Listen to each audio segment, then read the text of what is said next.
For those of you that don't know me, my name is Ammon Smartt. I am the co-chair of the Nashville chapter of the Federalist Society. Jeff Wood, Jeff, you want to stand?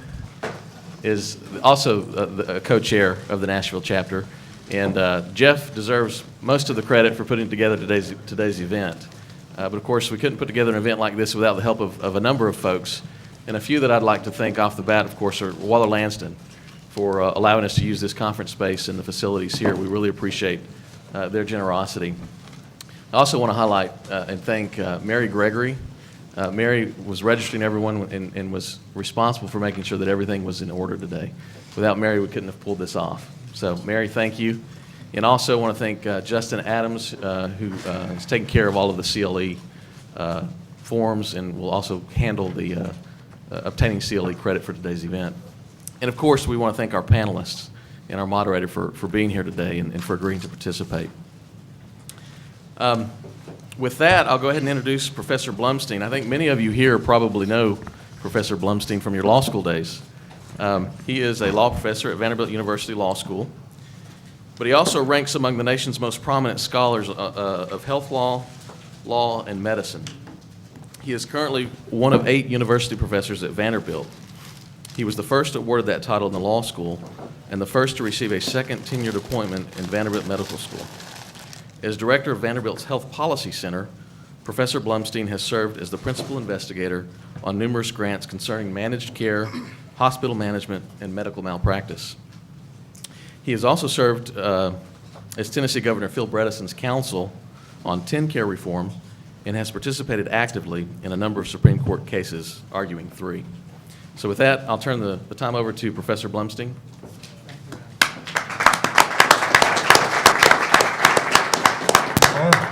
I always like to be over-introduced. Thank you. It's my pleasure to be here. I want to thank Ammon and Jeff Wood, who really did a great job in organizing this and encouraging all of us to participate and getting us to all to show up. It's a great panel. I look forward to the discussion.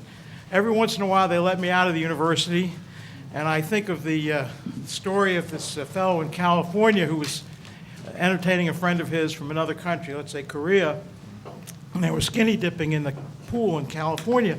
A woman walked by, and the American grabbed his towel out of reflex and put it over his middle. His Korean buddy grabbed his towel and by reflex put it over his head. And when the woman left, the American was kind of a little incredulous. He said, "What were you thinking? Why did you put your towel where you did?" And the Korean was equally incredulous. He said, "You know, I don't know about your customs in America, but in my country, we're recognized by our face."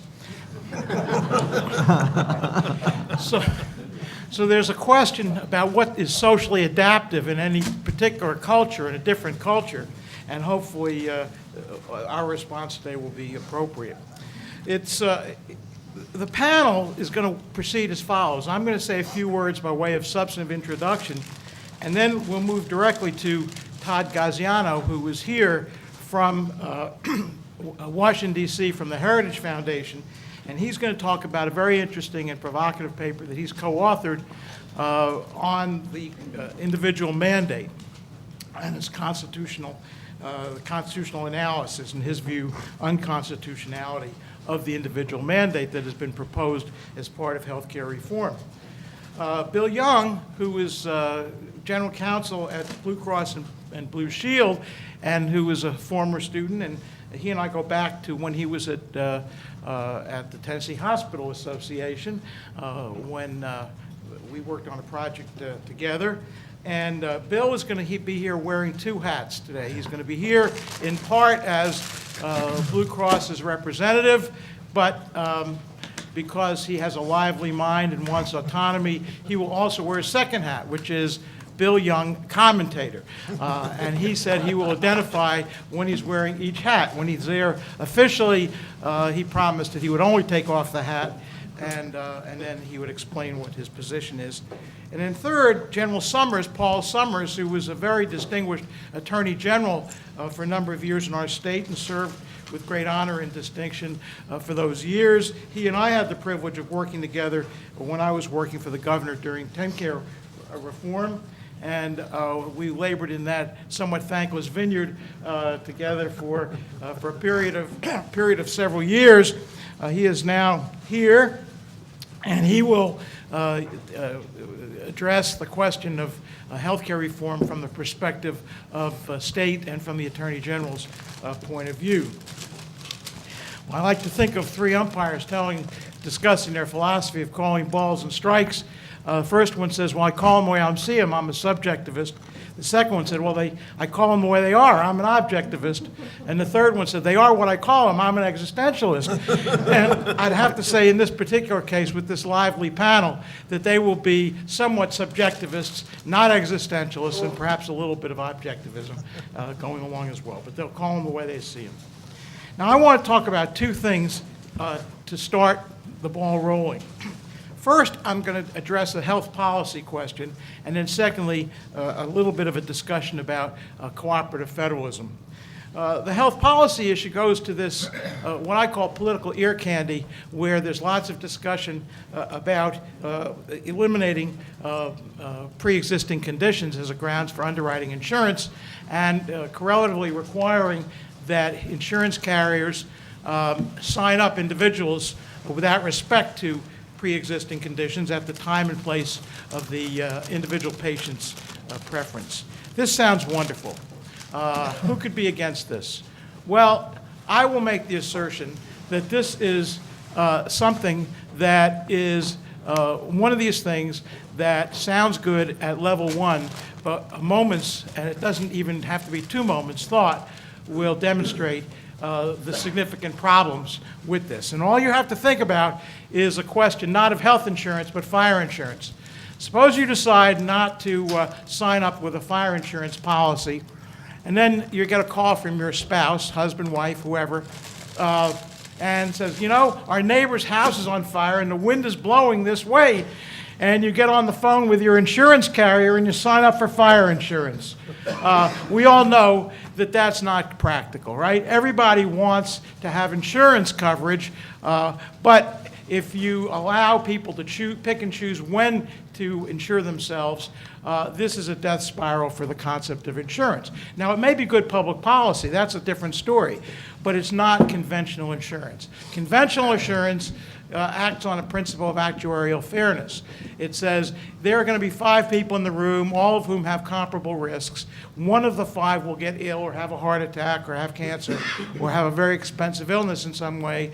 We don't know which of the 5 it will be, but we're all, roughly speaking, of the same age, the same health status. We all have the same risk factors, and one of us is going to be struck with illness. That's what insurance is about, is asking the other 4 to pay for your illness, but when you start ex ante before the fact, you're in the same risk band or in the same risk pool.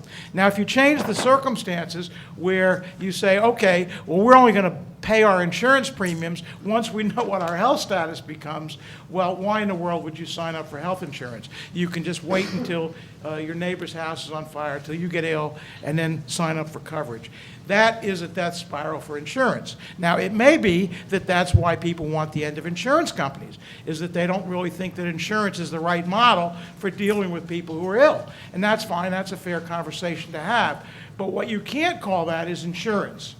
You can call it social insurance, you can call it health policy, that we should pay for sick people. There are a lot of things, and you can make the case. That's an interesting argument to have. But what you can't call that is a system of insurance. It's not a system of insurance. It's antithetical to insurance, and it will be the death spiral of insurance. So the idea that somehow we can have a ban on restrictions on pre-existing conditions accompanied with what's called guaranteed issue, where the policy must issue, is a death spiral for insurance. It's not workable. There must be a revenue stream of some kind to pay for people who are ill. And the reason, of course, you want insurance when you're ill is that your premiums, you think, are going to be less than the pay-ins. But you can't have a system where people pay into the system less than what's coming out of the system unless there's another revenue stream. And that's why we have the individual mandate. It's a way of requiring people to get into the system so that they will pay for those who become ill. And that's an issue that Todd is going to be dealing with.